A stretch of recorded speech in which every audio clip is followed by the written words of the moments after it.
त्यांच्या संदेश दिल्याच्या नंतर सिव्हिल हॉस्पिटल तर्फे सोशल वर्कर आनंद साळवे यांनी माईक जवळ यायचंय। ते व्यसनमुक्तीच्या अंतर्गत तंबाखू मुक्तीची आपण सर्वांना शपथ देणार आहे।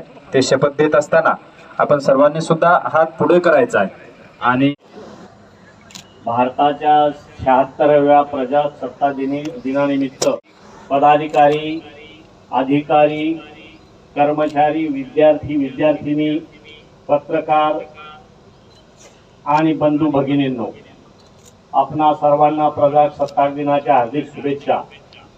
घटना समितीच्या मसुदा समितीचे अध्यक्ष भारतरत्न डॉक्टर बाबासाहेब आंबेडकर यांचे अमूल्य योगदान लाभलेल्या लोकशाही प्रणालीचा दीपस्तंभ ठरलेल्या भारतीय राज्यघटनेची 26 जानेवारी 1950 रोजी देशात अंमलबजावणी सुरू झाली आणि भारत आणि जगात भारत देश प्रजासत्ताक गणराज्य म्हणून उदयास आला।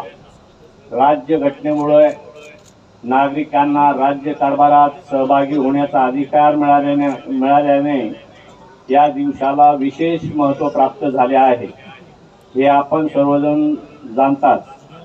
भारतीय संविधानातील अमूल्यमुळे भारतीय लोकशाही आज जगात सर्वश्रेष्ठ मानली जाते। आजच्या प्रजासत्ताक दिनानिमित्त मला सांगण्यास आनंद होतो की आपल्या महाराष्ट्र राज्याने सर्वस्व क्षेत्रातील विकासासाठी मोठी भरारी घेऊन विविध क्षेत्रात उल्लेखनीय प्रगती केली आहे। त्याचबरोबर राजकीय, सामाजिक, साहित्यिक आणि संस्कृती या क्षेत्रातही अभूतपूर्व प्रगती करीत देशाच्या विकासामध्ये नेहमीच सिंहाचा वाटा उचलला आहे। हिंगोली जिल्ह्याच्या सर्वांगीण प्रगतीसाठी मी कटिबद्ध आहे। मला सांगण्यास आनंद होतो की माननीय मुख्यमंत्री देवेंद्रजी फडणवीस, माननीय उपमुख्यमंत्री एकनाथजी शिंदे आणि माननीय उपमुख्यमंत्री अजितदादा पवार यांनी नवनवीन योजना राबवणे हे उद्दिष्ट ठेवून आपल्या सर्वांच्या अपेक्षा पूर्ण करण्यासाठी मी सदैव तत्पर राहील। जनतेच्या हितासाठी राज्य शासन अनेक लोकोपयोगी योजना प्रभावीपणे राबवित आहे। आपल्या जिल्ह्यातही सर्व योजना यशस्वीपणे राबवण्यात येतील अशीही मी ग्वाही देतो।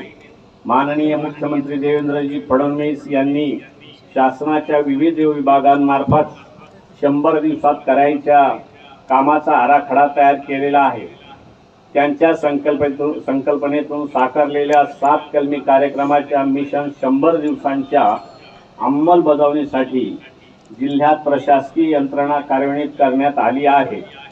या उपक्रमांतर्गत 100 दिवसात विभाग कार्यालयांचे संकेतस्थळ अद्ययावत करणे, ईज ऑफ लिव्हिंग संकल्पनेवर काम, शासकीय कार्यालयात स्वच्छता मोहीम, नागरिकांच्या तक्रारी, प्रलंबित प्रकरणे निकाली काढणे, उद्योजकांना त्रास होणार नाही याची काळजी घेणे, शासनाचे महत्त्वाचे प्रकल्प आणि योजनांच्या प्रकल्पांना भेटी देणे, शासकीय कार्यालयात येणाऱ्या नागरिकांच्या सोयी सुविधा, प्रशासकीय सुधारणा आणि गुंतवणुकीतील प्रोत्साहन यावर भर दिला जाणार आहे आणि ते यशस्वीरित्या राबवले जातील याची मी या जिल्ह्याचा पालकमंत्री म्हणून आपणास खात्री देतो। जिल्ह्यात सप्टेंबर 2024 मध्ये अतिवृष्टीमुळे जवळपास 3 लाख शेतकऱ्यांच्या 2,95,171 हेक्टर क्षेत्राचे नुकसान झाले आहे। या नुकसानीसाठी शेतकऱ्यांना जवळपास 419,48 लाख रुपयांचा निधी मंजूर झाला आहे। हा निधी शासनाकडून DBT द्वारे थेट शेतकऱ्यांच्या खात्यावर वर्ग करण्याची कार्यवाही सुरू आहे। जिल्ह्यामध्ये कृषी विभागाने दिनांक 14 ऑक्टोबर 2024 रोजीच्या घेतलेल्या निर्णयानुसार ॲग्रीस्टॉक ही योजना सुरू आहे। या योजनेअंतर्गत शेतकऱ्यांना शेतकरी ओळख क्रमांक, युनिक फार्मर ID मिळणार आहे। ॲग्रीस्टॉकद्वारे शेतकऱ्यांचा डेटा एकत्रित केला जाणार असून त्या आधारे कृषी क्षेत्रात डेटा आणि डिजिटल सेवेचा वापर करून कृषी योजनेचा शेतकऱ्यांना लाभ मिळणे सुलभ होणार आहे। एकत्रित डेटाच्या आधारे विविध शेतीविषयक माहिती मिळाल्याने शासनाला त्वरित निर्णय घेणे सुलभ होणार आहे। त्यामुळे जिल्ह्यातील सर्व शेतकरी बांधवांनी या योजनेत आपला सहभाग नोंदवणे आवश्यक आहे. शासनाने शेतकऱ्यांच्या शाश्वत विकासाचे ध्येय लक्षात घेऊन महात्मा गांधी राष्ट्रीय ग्रामीण रोजगार हमी योजनेबाबत आपला दृष्टिकोन बदलला आहे. आता प्रत्येक हाताला काम व कामाप्रमाणे दाम इथपर्यंत मर्यादा न राहता प्रत्येक हाताला काम, कामाप्रमाणे दाम व शाश्वत उत्पन्नाकरिता पाहिजे ते काम या उद्देशाने वैयक्तिक स्वरूपाच्या कामावर भर दिला आहे.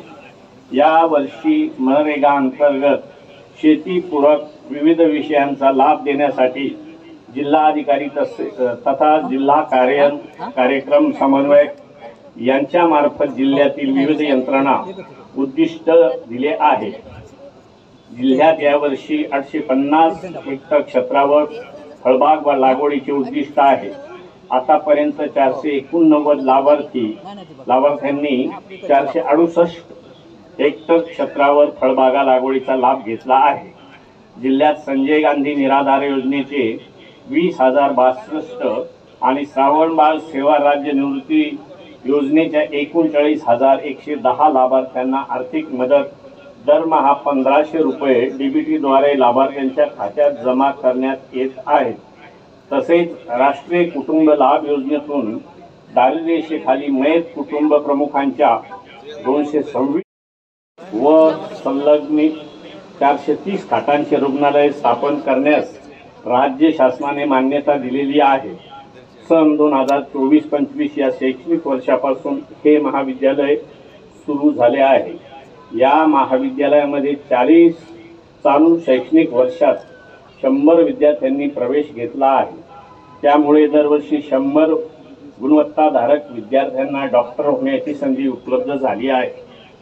त्यामुळे जिल्ह्याच्या विकासासाठी हे महाविद्यालय मानाचा तुरा ठरला आहे.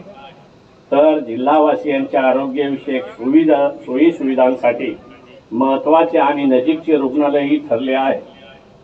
जिल्हा रुग्णालयात लवकरच हृदयरोग उपचारासाठी कॅथ लॅब कार्यान्वित होणार आहे. तसेच अँजिओग्राफी आणि अँजिओप्लास्टीची सुविधा उपलब्ध होणार आहे. तसेच गरज भासल्यास हृदय शस्त्रक्रिया सुद्धा येथेच सुरू होणार आहे.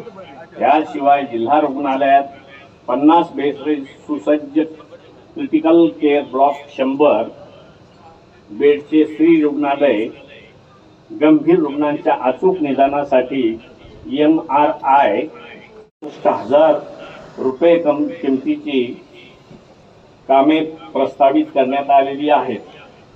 गाळमुक्त धरण, गाळयुक्त शिवार योजनेअंतर्गत सन 2023-24 व 2000